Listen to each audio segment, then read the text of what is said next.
જો હવે આપણું ચેપ્ટર છે ચેપ્ટર એ કંપની ડેટા મેનેજમેન્ટ. આની અંદર આપણે બેકઅપ કરવાનું, રિસ્ટોર કરવાનું, રિપેર કરવાનું એ બધું આપેલું છે. જેમાં મેઇન સ્ટેપ છે બેકઅપનો અને રિસ્ટોરનો. એ સૌથી પહેલા હું શીખવાડીશ, બરાબર.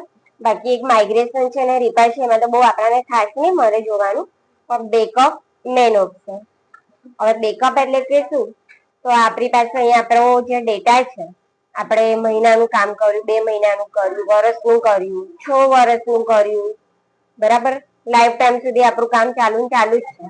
તો એવું થાય ને કે કોઈ વખત આપણું કોમ્પ્યુટર બગડી જાય, કે કોઈ જગ્યાએ કોઈ વખત આપણી જગ્યા ચેન્જ થઈ જાય, આપણે જે પીસી પર બેસીએ છીએ, કે આપણને એવું થયું કે અહીંયા જે કામ કરીએ છીએ એ ઘરે બી કરવાનું છે, બરાબર. તો એ બધા ડેટાનો શું, કેવી રીતે? તો અહીંયા જે કામ કરે છે ઘરે જઈને ફરીથી થોડી કરી, જ્યાંથી બાકી હશે ત્યાંથી કરી, બરાબર. તો તું આખો ડેટાનો બેકઅપ લઈને એ જ ડેટાનો યુઝ કરીને આગળ કન્ટિન્યુ કરી શકે છે, બરાબર. તો કોઈ વખત ડિલેટ થઈ ગયું હોય તો આપણે એને પાછું લાવી શકીએ, એના માટેનો આ સ્ટેપ છે. તો સૌથી પહેલા આપણે સ્ટાર્ટ કરીએ. તો પહેલા હું મારી એક મેથડ છે એ બતાવું છું, પછી બુકનું થોડું બતાડું છું, પણ મેં બતાડું ને એ વારું કરવાનું. તો આપણે કઈ કંપની લઈએ? તો અક્ષતા સિંચના વાળી આ કંપનીનો આપણે યુઝ કરીએ. હવે આ જે કંપની છે એનો મારે બેકઅપ લેવો છે. તે કેવી રીતે લઈશું? અહીંયા આવવાનું ડેટામાં, વાય એનો શોર્ટકટ છે, વાય ડેટામાં આવવાનું, એની અંદર અહીંયા બેકઅપમાં આવવાનું. બેકઅપ ની અંદર અહીંયા છે backup destination part, C drive લખેલું છે, બરાબર. અહીંયા આપણે જગ્યા સિલેક્ટ કરીએ છીએ કે કઈ જગ્યાએથી આપણે કંપની સિલેક્ટ કરી રહ્યા છે, બરાબર. તો હવે એ જે સિંચના વાળી જે મેં કંપની બતાડી ને, પહેલા તો એનું એક આપણે ફોલ્ડર બનાવી દઈએ. તો જો આને મિનિમાઇઝ કરું, ધીસ પીસીમાં આવવાનું. ધીસ પીસી ની અંદર આપણે ડોક્યુમેન્ટમાં આવી જઈએ.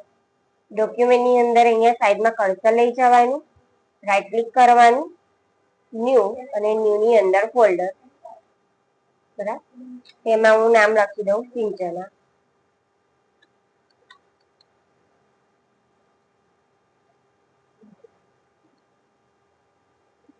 તો જો હવે મેં અહીંયા સિંચનાનું ફોલ્ડર બનાવી દીધું.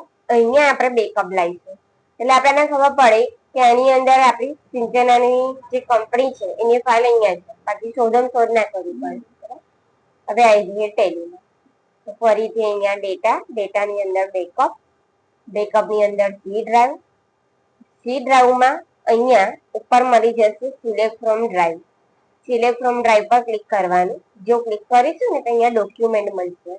આ ડોક્યુમેન્ટ સિલેક્ટ કરવાનું. ડોક્યુમેન્ટ સિલેક્ટ કર્યું તો સિંચન આવ્યું, તો સિંચના સિલેક્ટ કરી દેવાનું. તો જો અહીંયા યુઝર એડમિન ડોક્યુમેન્ટ ને સિંચના, બરાબર. હજી આના પર ક્લિક કરવાનું એટલે આખી લિંક આવી જશે, છે ને. એટલે અહીં સુધી સિંચનાની આખી લાઈન આવી જવી જોઈએ. હવે અહીંયા આપણે લઈશું કંપની. હું મારું નામ લખી દઉં. તો આ કંપની પર સિલેક્ટ, બરાબર. તો અહીંયા આવી ગઈ. બસ પછી અહીંયા એનો લિસ્ટ ને એક્સેપ્ટ. આ શું કર્યો? બેકઅપ લઈ લીધો, એટલે અહીંયા તો કંપની છે જ, પણ આપણે એને શું કરી, એક જાતની કોપી કરી દીધી. હવે આપણે નીચે ફાઇલ મેનેજરમાં સિંચનામાં જઈએ. તો જો આ ફાઇલ આવી, આ બ્લેન્ક જેવું દેખાય ને, પછી આવશે. અને આ જે લોગો છે અમને દેખાતો નથી, બાકી યલો કલરનો લોગો આવી જાય. ટીબીકે ના કરીને એનું નામ આવે ફાઇલનું સ્ટાર્ટિંગમાં, બેકઅપ વાળી ફાઇલમાં. તો આખું આ ફોલ્ડર કોપી કરી લે ને, અને બાજુમાં જઈને તું એને પેસ્ટ કરી, બરાબર. પેન ડ્રાઈવ થી કે કઈ બી મેથડ તું એને લઈ લે, તો તારી અહીંની આખી કંપની ત્યાં આવી જશે ટેલીમાં, બરાબર. આખા ફોલ્ડર. હવે એને કેવી રીતે લાવીશું? તો પહેલા તો આ કંપનીનું ડિલીટ કરીને બતાવું, તો આપણે એને લાવીએ તો ખબર પડે કે પાછી આવી ગઈ, બરાબર. બેકઅપ લઈ લીધું છે એટલે વાંધો નહીં. તો ડિલીટ કરવા માટે અહીંયાથી કંપનીમાં અલ્ટરમાં આવીશું, company select, Alt D, delete, and. તો અક્ષતા સિંચના વાળી કંપની ટોટલી નીકળી ગઈ, પરમાનન્ટલી ડિલીટ થઈ ગઈ, બરાબર. પરમાનન્ટલી પણ ના કરી શકાય પેલાથી બેકઅપ છે એટલે.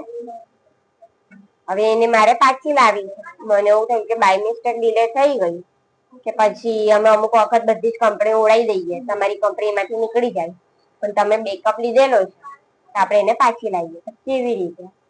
તો આ જ ડેટામાં ફરી આવવાનું અને રિસ્ટોરમાં આવવાનું. રિસ્ટોર ની અંદર હવે અહીંયા કોઈ ચેન્જીસ નથી કરવાના, એ ખાલી બેકઅપમાં જ કરવાનું.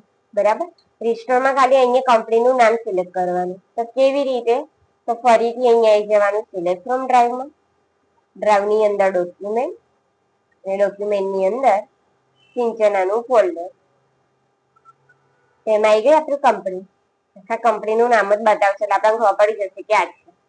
સિલેક્ટ, પછી એન્ડ ઓફ યુઝ, નેક્સ્ટ. બરાબર? એને પાછી લાવીએ કંપનીમાં, એને સિલેક્ટ. તરત નહીં આવે, એક બે વખત આપણે બહાર નીકળવું બી પડે. આવી ગઈ.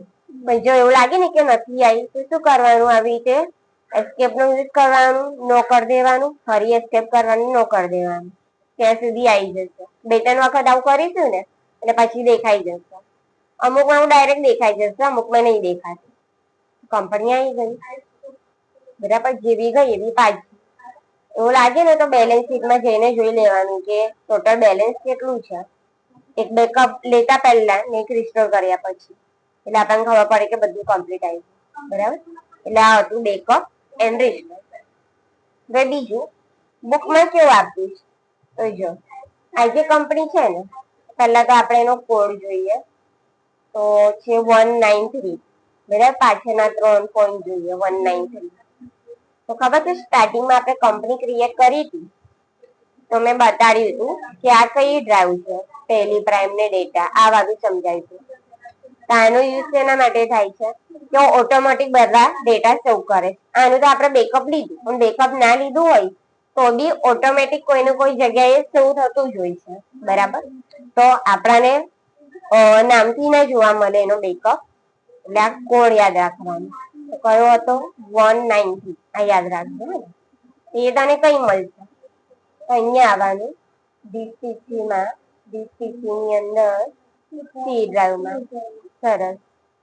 સી ડ્રાઈવ ની અંદર યુઝર, પછી પબ્લિક, પહેલી પ્રાઇમ અને ડેટા. બરાબર? તો 90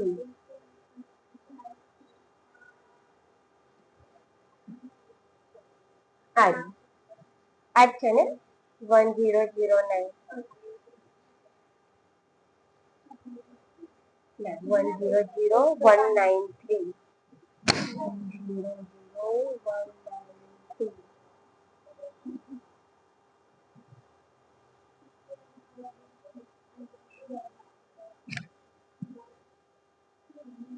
કેટલા બધાની કંપનીઓ છે, આ બધી કંપનીઓ છે.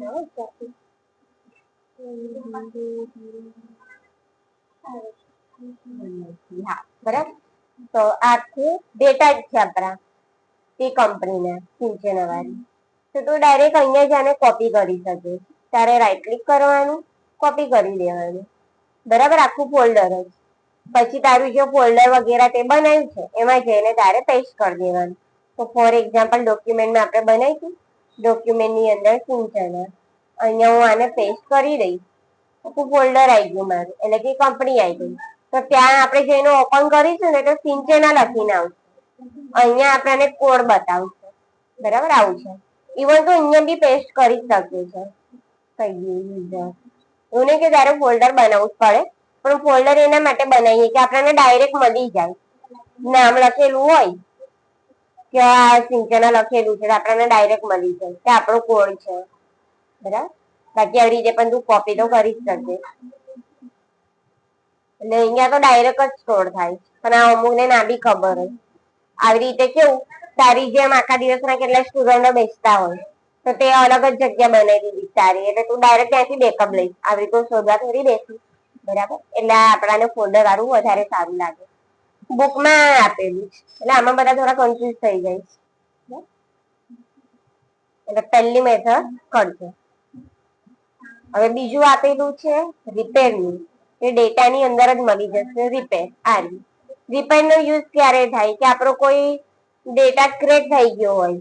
મેં અહીંયા બેકઅપ લેતી હતી ને બેકઅપમાં વચ્ચે મારું પીસી હેંગ થઈ ગયું, અટકી ગયું, તો અમુક ડેટા આપણો સાઈડમાં રહી જશે, એટલે તે છૂટી જશે, સ્ટીપ થઈ જશે, પેલું કે ઉડી ગયું એ ટાઈપનું, તો રિપેર નો યુઝ થાય. તો એના માટે કોઈ બેકઅપ કરવાની જરૂર નથી, એ તો કોઈ બી કંપનીમાં જઈને કરી શકે. ફોર એક્ઝામ્પલ મેં આનું 1 2 3 લઈ લઉં, પણ જો મારી નીચે છે સિંચન વાળી, આને લઈ લઈએ, અહીંયા લખીને આવ્યું, બરાબર. આપણો જે ડેટા લોસ થઈ ગયો છે એને રિકવર કરીને આવીશું. તો આની અંદર તો કશું કરવાનું નથી, રિપેર પર તું ક્લિક કરી તો નાખે છે, નહીં થાય.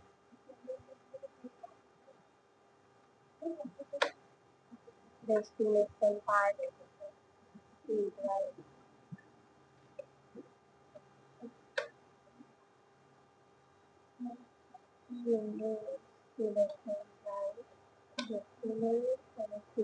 કરીને જોઈએ થઈ જાય.